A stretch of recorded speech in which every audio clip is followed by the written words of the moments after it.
Undangan ini tertuju kepada Bapak Ibu sekalian yang pertama, yang sudah membuatkan konten-konten channel-channel yang tidak setuju, yang berseberangan, intinya kontra.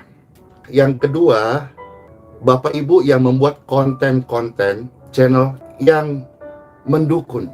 Karena pastor juga sudah melihat ada juga rekan-rekan pelayanan yang mendukung, yang terberkati maksudnya.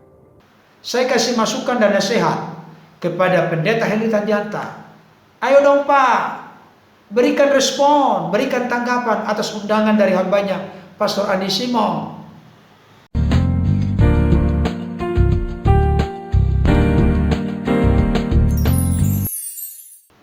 Shalom, salam sejahtera dalam kasih Tuhan kita Yesus Kristus. Jumpa kembali dengan saya Pendeta Berton Nababan. Saya menyapa Bapak Ibu Saudara dimanapun berada. Apa kabarnya? Saya berharap dan berdoa Bapak Ibu Saudara dalam keadaan sehat-sehat, tetap semangat, tetap bersukacita. Jangan lupa bersyukur kepada Tuhan, sebab itulah yang dikehendaki oleh Allah di dalam Kristus Yesus bagi kita. Baik Bapak Ibu Saudara, saat ini saya masih membahas seputar hambanya Pastor Andi Simon berkaitan dengan Pendeta Henry Tandianta. Hari Jumat yang lalu, tepatnya pada hari Natal, Pastor Andi Simon mengunggah satu video dengan judul Selamat Natal, undangan pelayanan kepada titik. Ternyata secara spesifik undangan itu ditujukan kepada Bapak Rudi Layar Teologi dan juga kepada saya Pendeta Berton Nababan sebagai pemilik dari JSA AU Channel. Di dalam video sebelumnya saya sudah memberikan respon dan tanggapan kepada hambanya Pastor Andi Simon. Saya mengatakan di sana kesimpulan praktisnya adalah sebuah kehormatan besar bagi saya secara pribadi di tengah-tengah kesibukan hambanya Pastor Andi Simon yang luar biasa. Beliau masih menyempatkan untuk memberi ruang dan waktu memikirkan hal seperti ini. Saya salut dengan hambanya Pastor Andi Simon. Kita doakan supaya pengurapan Tuhan terus dahsyat dan luar biasa terjadi di dalam hidupnya dan melalui hidupnya, sehingga makin tersiar kabar tentang Injil keselamatan dalam Kristus. Makin banyak orang yang mengalami jamahan dan lawatan Tuhan secara indah dan luar biasa. Tetapi saya pikir tidak hanya ruang lingkup yang kecil tertuju kepada Bapak Rudi Layar Teologi dan kepada saya pribadi sebagai pemilik JSA AU Channel. Beliau mengatakan, bagi siapa saja yang sangat kontra dan sangat pro, silakan datang. Tiket pesawat pulang pergi akan disiapkan, bahkan tempat penginapan hotel disiapkan, makanan minuman disiapkan dan dibawa jalan-jalan, dan nanti akan dilibatkan langsung oleh hambanya Pastor Andi Simon dalam pelayanan. Dalam kesempatan yang berbahagia ini Bapak Ibu, Pastor Andy mau melakukan sesuatu yang sebetulnya beberapa hari ini Pastor gumulin betul. Tapi kembali bahwa setiap firman yang Pastor sampaikan, Pastor belajar untuk saya mau menjadi pelaku pertama Tuhan. Ya, sebelum saya share ini, saya mau Tuhan belajar melakukan supaya firman-Mu ini hidup. Maka apa yang Pastor buat setelah ini kiranya dapat diterima sebagai sebuah hal yang baik lah. Kalau mau dicontoh, puji syukur banget. Mau jadikan sebuah teladan untuk bagaimana penyelesaian perbedaan pendapat di dalam konflik ataupun silang pendapat atau perbedaan prinsip di dalam iman Kristen. Kiranya setelah video ini naik, tidak ada lagi. Tidak ada lagi. Bagaimana caranya? Begini Bapak Ibu. Di hari Natal ini, Pastor mau dengan kasih, dengan hormat ya. Tidak bermaksud untuk merasa lebih atau apapun lah, tidak, jauhkan itu dengan kasih tulus, memberi undangan. Karena di dalam pelayanan medsos ini kan ada dua ya, ada yang diberkati dengan pelayanan Pastor Andy, doa in Jesus name atau pelayanan kesembuhan. Ada yang mendukung ya, khususnya yang telah membuat channel-channel konten-konten. Undangan ini tertuju kepada Bapak Ibu sekalian yang pertama, yang sudah membuatkan konten-konten channel-channel yang tidak setuju, yang berseberangan, yang isinya mungkin tuduhan-tuduhan, ya, karena atas apa yang dilihat, perbedaan itu yang kelihatan, yang diperhatikan, ataupun yang disimak atau yang dirasa gitu ya. Intinya, tolong di-share ini kepada mereka.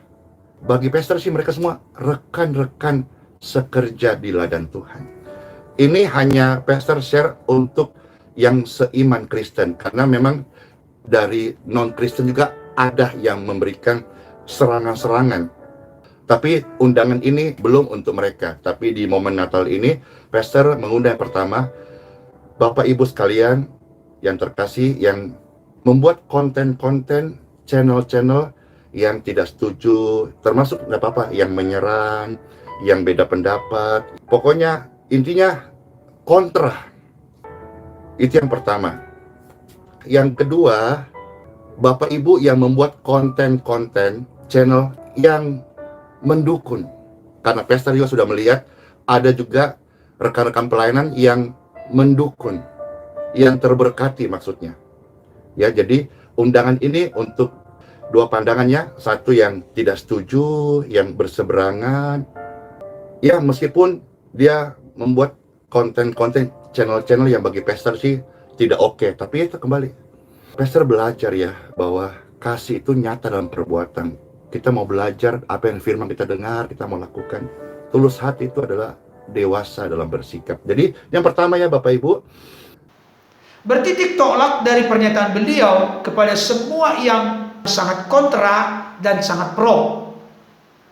Maka saya punya pemikiran, apalagi di dalam video-video yang sudah saya unggah memberikan respon dan tanggapan kepada Pendeta Henry Tandianta, maka sebetulnya salah seorang di antara yang diundang itu, menurut saya, termasuk di dalamnya Pendeta Henry Tandianta. Hanya saya melihat Pendeta Henry Tandianta belum memberikan respon dan tanggapan atas undangan itu. Nah, dari sini saya punya penilaian adalah hal yang kurang wise, kurang bijaksana. Kalau kita sesama hamba Tuhan, kalau benar hamba Tuhan, kalau benar pendeta, kita mesti menghargai orang lain yang punya niat yang tulus untuk membangun sebuah komunikasi, apalagi di situ maksud tujuannya untuk membangun pertemanan, persahabatan, untuk sharing diskusi bersama, bukan dialog berdebat, tapi berdiskusi bagaimana bagusnya supaya pelayanan kita ke depan makin efektif, efisien, maksimal dan optimal. Dan juga untuk melibatkan kita dalam pelayanan, kita pakai gaya kita sesuai dengan potensi, karunia, talenta yang Tuhan berikan kepada kita. Diberikan keleluasaan, diberikan panggung, peluang, kesempatan oleh Tuhan melalui hambanya Pastor Andy Simon, di mana ada banyak orang berjubel datang, dan beliau sudah menyadari KEWALAHAN, itu kata beliau. Secara manusia bukan bersungut-sungut, karena sudah membludak orang yang datang. Dia butuh mitra pelayanan. Ini orang yang sangat rendah hati sekali. Tapi ternyata Pendeta Henry Tandianta saya lihat bukan justru memberikan respon dan tanggapan. Saya perlu kasih masukan dan tidak apa-apalah. Salinglah kamu menasihati seorang kepada yang lain. Dan ciri orang yang rendah hati adalah suka dan senang mendengarkan, menerima nasihat. Ciri orang berhikmat menurut kitab Amsal adalah orang yang rendah hati, orang yang suka dan senang mendengarkan nasihat. Saya kasih masukan dan nasihat kepada Pendeta Henry Tandianta. Ayo dong Pak, berikan respon, berikan tanggapan atas undangan dari hambanya Pastor Andy Simon. Kalau belum tahu, biar apa yang saya sampaikan ini menjadi sebuah pemberitahuan kepada pendeta Henry Tandianta. Berikanlah respon dan tanggapan yang baik. Tidak apa-apa, tidak ada pemaksaan. Apapun yang menjadi jawaban dari pendeta Henry Tandianta, tapi tidak usah terlalu nyeleneh omongannya. Kalau tidak mau, mohon maaf pastor, saya tidak bisa datang, boleh. Oke, ini sebuah pemikiran, gagasan, ide yang bagus, ya kita akan datang, boleh. Tidak apa-apa.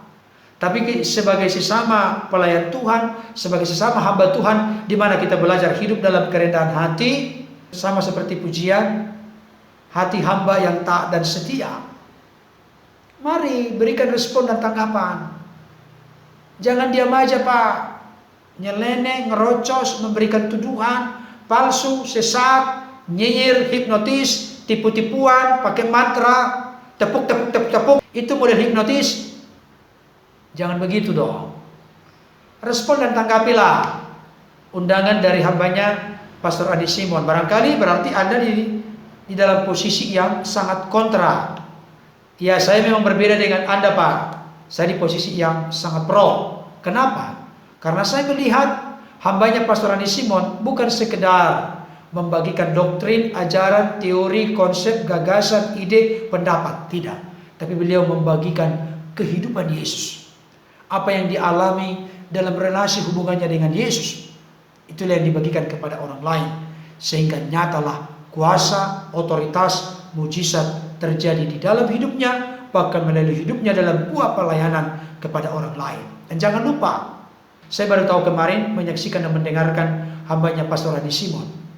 Ternyata beliau juga pernah mengenyam pendidikan teologi. Ada sekolah Alkitab. Tapi beliau jujur berkata, kalau hanya mengandalkan apa yang saya dapat waktu sekolah teologi atau sekolah Alkitab, maka saya tidak akan bisa bertahan sebagaimana ada sekarang. Ini peringatan keras kepada orang yang hanya mengandalkan pikiran.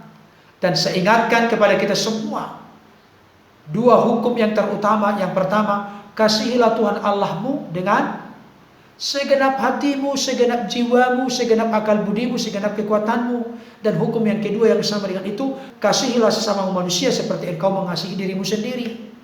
Jangan lupa, Roh Kudus menuntun para penulis Alkitab, baik dalam perjanjian lama maupun perjanjian baru, karena dua hukum kasih itu dikutip dari kitab Ulangan pasal yang ke-6 dan juga dari kitab Imamat pasal 19. Tapi ketika menuliskannya berurut, kasihilah Tuhan Allahmu dengan segenap hatimu. Segenap hati dulu Pak Pendeta. Segenap hati dulu kepada seluruh orang Kristen, bukan segenap akal budi, segenap pikiran. Kita harus memakai akal, memakai pikiran, benar. Karena kita harus mengasihi Allah dengan segenap hati, jiwa, akal budi. Tapi yang pertama-tama, yang utama, yang prioritas itu tidak boleh segenap hatinya di nomor terakhir. Yang pertama dan yang utama segenap hati. Itu sebabnya Yesus dalam sebuah ayat berkata, memberitakan Injil, mengajar dan menyembuhkan penyakit. Dipisahkan antara mengajar dengan memberitakan Injil. Mengajar itu knowledge, pengetahuan, mengisi rahasia pikiran. Memberitakan Injil itu hati, mengubah hidup, dan juga menyembuhkan penyakit berarti memulihkan fisik, tubuh, jasmani. Ini penting. Paulus berkata, aku tahu yang aku percaya. Jadi sebetulnya bagaimana kita menyikapi antara tahu dengan percaya? Tahu itu rasio, percaya itu iman. Iman dan rasio atau akal budi pikiran harus tunduk kepada kebenaran. Jangan hanya rasio dan pikiran tanpa iman. Padahal kitab Ibrani berkata, tanpa iman tidak mungkin orang berkenan kepada Allah. Allah semesta ini tahu, diciptakan dengan firman. Oleh karena iman. Karena iman maka kita mengerti bahwa alam semesta ini diciptakan dari tidak ada menjadi ada. Karena iman kita mengerti. Setelah kita mengerti, maka kita akan makin bertumbuh dalam iman. Karena iman timbul dari pendengaran, dan pendengaran oleh firman Kristus. Jadi saran saya kepada Pendeta Henry Tandianta tanggapi dong Pak undangan yang begitu indah dengan sebuah keakraban dan kerendahan hati dari hambanya Pastor Rani Simon. Kiranya ulasan singkat ini dapat menginspirasi kita. Tuhan Yesus memberkati. Amin.